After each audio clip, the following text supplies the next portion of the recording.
Welcome to Jaya kitchen అండి. ఈరోజు నేను పొడవు వంకాయలతో బజ్జీ చేస్తున్నాను. ఉప్పు నీళ్ళలో నానబెట్టాను. ఇలా అన్నిటికీ చెక్కు తీసుకోవాలండి. 5 వంకాయలు తీసుకున్నాను.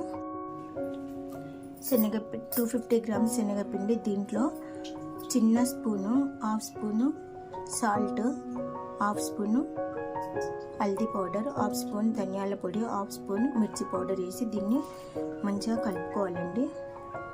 ఇలా వాటర్ వేసి ఇలా బాగా కలుపుకోవాలండి. ఇట్లా కలుపుకోవాలి. ఇప్పుడు వీటిని ఇలా వంకాయలన్నీ పొట్టు తీసి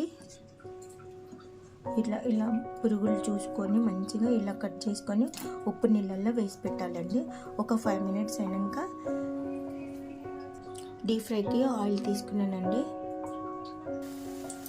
ఇలా అన్ని పిండిలో వత్తి ఒకసారి మామూలుగా వేగిన తర్వాత వీటిని మళ్ళీ డీప్ ఫ్రై చేయాలండి. ఒకసారి డీప్ ఫ్రై చేసినాక మళ్ళీ డీప్ ఫ్రై చేయాలి. ఈ బజ్జీని మళ్ళీ పిండిలో అద్ది డీప్ ఫ్రై చేసుకోవాలి.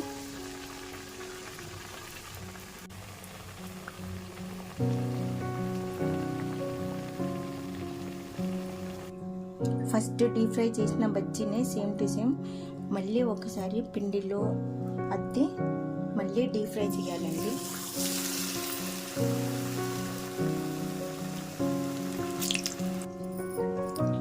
వేడి వంకాయ బజ్జీ రెడీ అండి.